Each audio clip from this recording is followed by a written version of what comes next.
The power of now, अब का महत्व, एक अद्भुत पुस्तक है जिसे एखार्ट टोले ने लिखा है।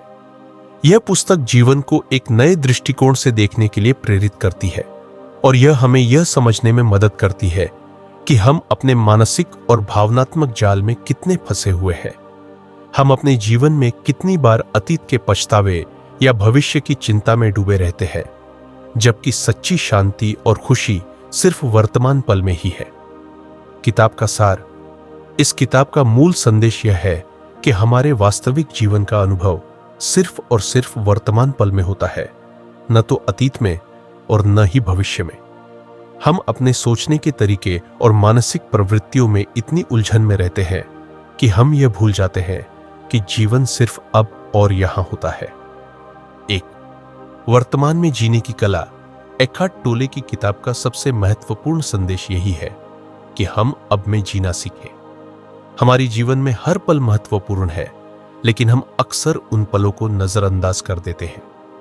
हम अतीत के विचारों और भविष्य की चिंता में इतने खो जाते हैं कि हमें वर्तमान की सुंदरता का अनुभव ही नहीं होता। उदाहरण के तौर पर, अगर हम किसी समस्या के बारे में लगातार सोचते रहे तो हम उस समस्या का समाधान कभी नहीं ढूंढ सकते। लेकिन अगर हम उस पल में रहते हुए बिना किसी मानसिक तनाव के समाधान की ओर ध्यान केंद्रित करें तो हमें उसकी दिशा साफ नजर आने लगेगी। 2. अतीत और भविष्य का दबाव।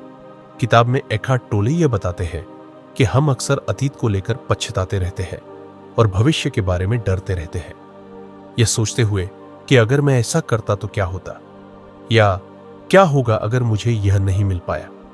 इन विचारों में हम खो जाते हैं, लेकिन हमें यह समझने की आवश्यकता है कि अतीत और भविष्य में घसीटे जाने से हम अपने वर्तमान को खो देते हैं। हमारे पास केवल आज है और यही जीवन का सच है। अतीत हमें केवल कुछ सबक सिखाने के लिए है और भविष्य केवल हमारी इच्छाओं का परिणाम है जो अभी तय नहीं हुआ। 3. मानसिक चुप्पी और आंतरिक शांति। एखार्ट टोले बताते हैं कि हर व्यक्ति के अंदर एक आंतरिक शांति है, लेकिन यह शांति हमें तब तक नहीं मिल सकती जब तक हम अपने मानसिक विचारों के हंगामे से बाहर नहीं आते। जब हमारा मन लगातार अतीत और भविष्य की सोचों में उलझा रहता है तो हम अपनी वास्तविकता को महसूस नहीं कर पाते। द पावर ऑफ नाउ इस विचार को समझाता है कि कैसे हमें मानसिक चुप्पी की ओर बढ़ना चाहिए ताकि हम उस शांति और संतुलन को पा सके जो हमारे भीतर छिपी है। हम अपने मन को वर्तमान में ले जाकर अपने अस्तित्व को महसूस कर सकते हैं। 4. शरीर की भूमिका। एखार्ट टोले यह भी बताते हैं कि हमें अपने शरीर से जुड़ने की आवश्यकता है। जब हम अपने शरीर के साथ पूरी तरह से संपर्क करते हैं और उसे महसूस करते हैं तो हम वर्तमान के साथ जुड़ सकते हैं। उदाहरण के तौर पर, जब हम अपने शरीर के किसी हिस्से पर ध्यान केंद्रित करते हैं या उसकी संवेदनाओं को महसूस करते हैं तो हम तुरंत अपने विचारों और चिंताओं से बाहर आ जाते हैं और पूरी तरह से वर्तमान में होते हैं। 5. आत्म स्वीकृति और आत्म साक्षात्कार। यह किताब यह भी कहती है कि जब हम अपनी असल पहचान को समझने लगते हैं तो हम किसी भी मानसिक संघर्ष या बाहरी स्थिति से प्रभावित नहीं होते। अगर हम अपने भीतर की आवाज को पहचानते हैं और आत्म साक्षात्कार करते हैं तो हम अपनी आंतरिक शक्ति को महसूस कर सकते हैं। आत्म स्वीकृति और आत्मज्ञान की प्रक्रिया ही हमें भीतर से शांति और संतुलन प्रदान करती है।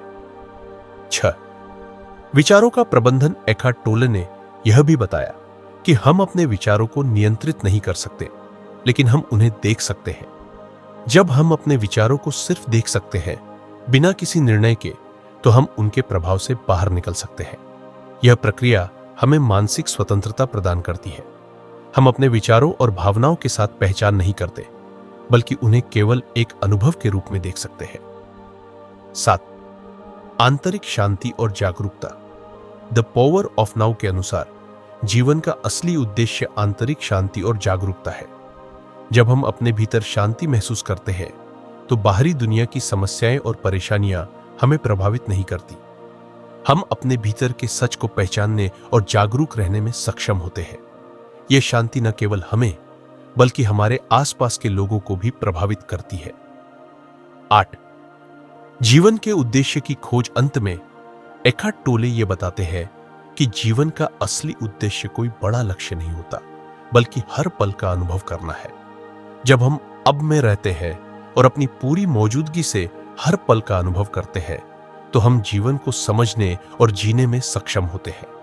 हमें अपने उद्देश्य को बाहर से नहीं, बल्कि भीतर से महसूस करना चाहिए। निष्कर्ष, द पावर ऑफ नाउ यह सिखाती है कि हमें अपने मानसिक विचारों और भावनाओं से ऊपर उठकर सिर्फ और सिर्फ वर्तमान पल में जीने का प्रयास करना चाहिए। यह किताब हमें मानसिक शांति, संतुलन और सच्चे आत्मज्ञान की ओर मार्गदर्शन करती है। जब हम वर्तमान में जीने लगते हैं, तो हम जीवन की पूरी वास्तविकता को महसूस कर सकते हैं और उसे अपनी पूरी शक्ति के साथ जी सकते हैं।